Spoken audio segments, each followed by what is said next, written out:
నల్గొండ మన పార్టీ సంబంధించిన ZPTC election దాని కోసం క్యాంపెయినింగ్ కోసం అనేసి కొంతమంది కలవడానికి వెళ్ళినాం. కలిసి వాళ్ళను ఇంకా బయలుదేరాం. అంతే ఒక 2 నిమిషాలు కారు ఎక్కి కొంచెం దూరం కూడా వచ్చినాం.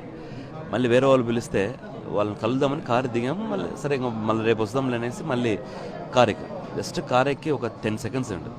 అటు సైడ్ నుంచి ఒక బలరో వచ్చింది, ఇటు సైడ్ నుంచి ఒక బలరో కారు వచ్చి మధ్యలో మమ్మల్ని లాక్ చేసేసింది. సుమారుగా 100 చిల్లర పైన వచ్చింటారు.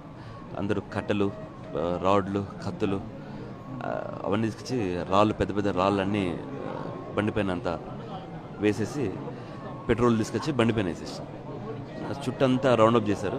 వేసి ఆ డోర్లంతా గుంజి అవతలలో గుంజారు, యువతలలో గుంజేసినారు. రామన్నకు వెనకాల అద్దం పగలగొట్టి రాడ్ లోపలేసి కొట్టేదాక ఈ తల దగ్గర తగిలింది. అదే రాడ్లు వచ్చి నాకు వెనకాల బ్యాక్ సైడ్ అంతా తగిలింది. తగులుతానే ఇంకా డోర్లన్నీ బ్రేక్ చేసేసరికి డోర్లన్నీ ఊడిపోయేసరికి బయటికి లాక్కుని వెళ్ళిపోయారు.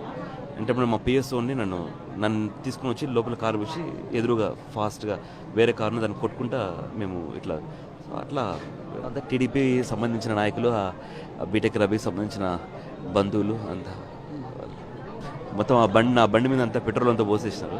ఒక సెకండ్ ఇంకా వెలిగించే లోపల మేము ఫాస్ట్గా డ్రైవర్ను కొట్టుకొని వచ్చేసినాం అనమాట. లేకపోతే బండి ఈరోజు ఫైర్ అయిపోయేది అనమాట. సో బండి కూడా బయటే ఉంది మొత్తం.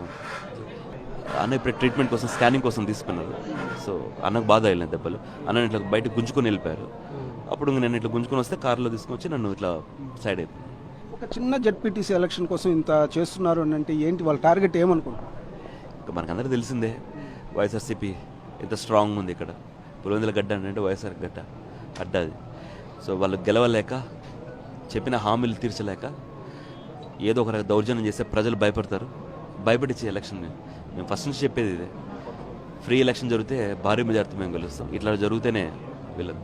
సో వాళ్ళు భయపడిచి ఎలక్షన్ చేయాలని చూస్తున్నారు. కుటుంబ ప్రభుత్వానికే సపోర్ట్ చేస్తున్నారు. అదే కనుక పోలీసులు మా దగ్గర నుంచి కరెక్ట్గా ఒక 50 మీటర్స్లో మొత్తం పోలీస్ పెట్రోల్లో ఉన్నాం.